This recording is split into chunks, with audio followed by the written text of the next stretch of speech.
Hello, welcome to my review of the new psychological thriller, Don't Worry Darling. So this story follows a couple who live in this small idyllic community where the men go out to work every day on this really top secret project, whilst the women live as housewives in this small luxurious commune. But our main character Alice starts to have all of these strange experiences and dreams that tell her that something much more sinister is going on here. So I know I'm quite late to reviewing this movie, seeing a lot of the critics panning this, people saying it really drops the ball in the third act.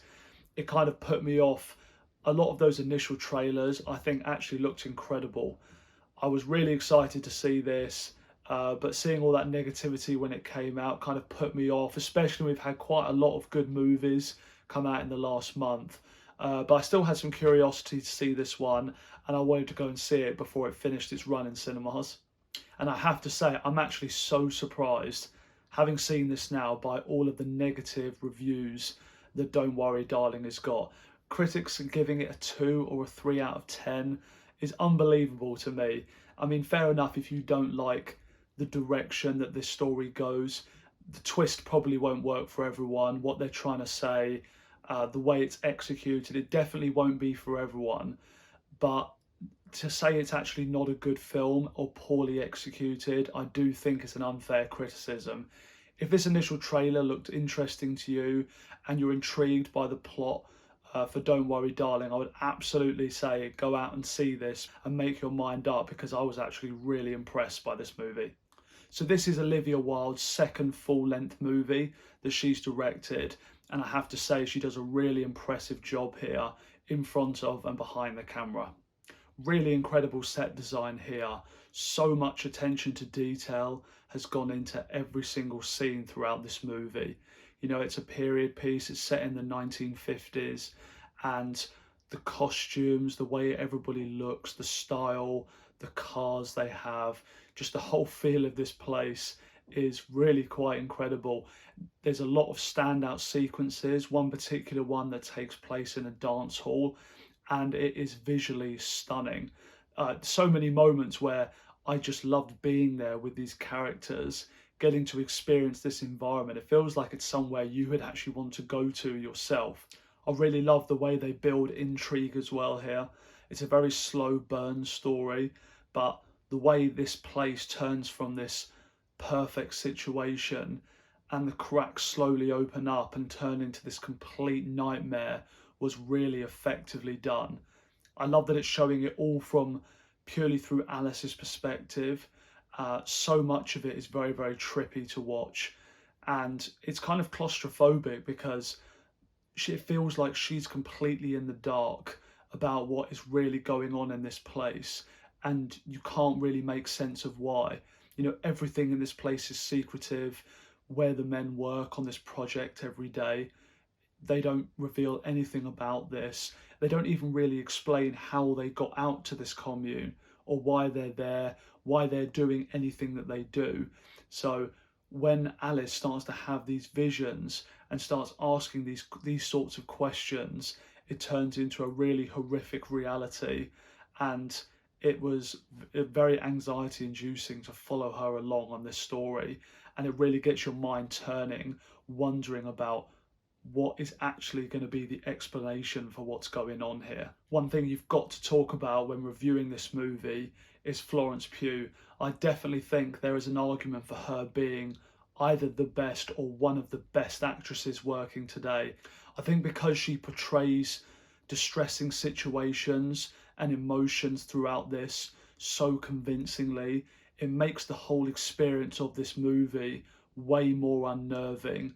The way she's reacting to each of these situations unfolding feels so real. It actually makes you feel more tense whilst watching this. There's no doubt that she is carrying the movie here, and it's hard to say whether, as a whole, this would have worked as well without her being here.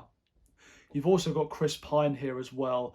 He plays the character who basically runs Victory. He's the guy that runs this community. He's the one that set it up. And he gives a really sinister performance here. I love some of the scenes and the interactions he has with Florence Pugh's character.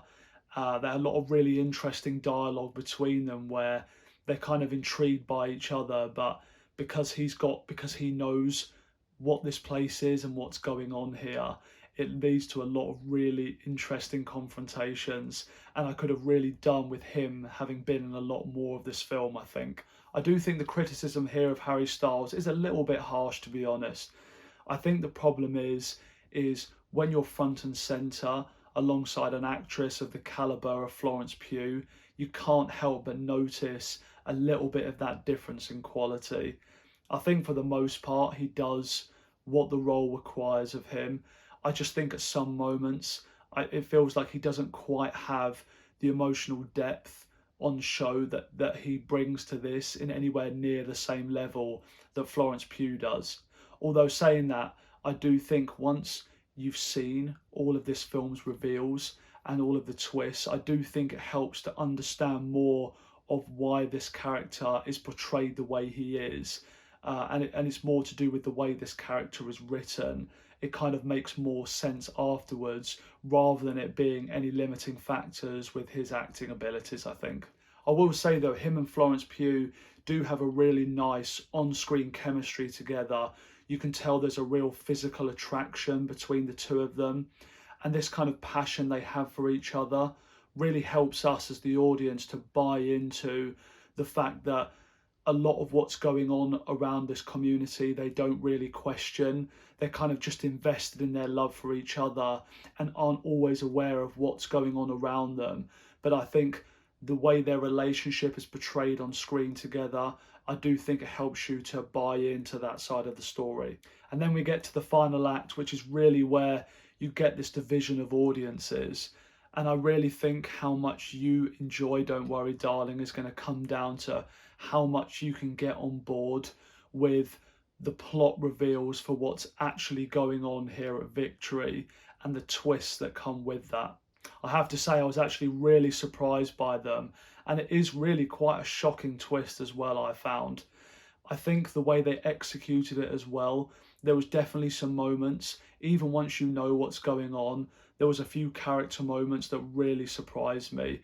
And they were obviously going for a little bit of social commentary here as well, that I worried was going to be getting a little bit too heavy-handed, but I actually think they executed it in a really effective way without going too over the top with it. I liked a lot what they did here with this. There was just a couple of little scenes at the end that let it down just a little bit. When all this tension is rising to this final kind of confrontation, and there's a couple of scenes that I think just tonally feel a little bit strange in the movie. I don't want to go into any spoilers here about what these are, about the twists or anything like that, but there was a few scenes in the final moments that I think just felt a little bit strange there, and I probably could have done without those. I think as well the way they built it up, I think there's just a couple of little decisions that I would have made a little bit differently at this end, but other than that, the way the actual plot is revealed, I think was really effectively done. So yeah, overall my final thoughts, I would definitely recommend you going out to watch this movie, and don't be put off by a lot of the mixed and negative reviews that this has got. I really do think it's one of those that is going to be a bit of a love it or hate it, and as I've said, it probably depends how much you can get on board with those final plot reveals. But from my experience, I really enjoyed it, and I'm actually already really looking forward to seeing this again, knowing what I know now, because I think it'll be quite interesting to pick out a lot of those details going along again with the story. So absolutely worth your time to go and give this a watch.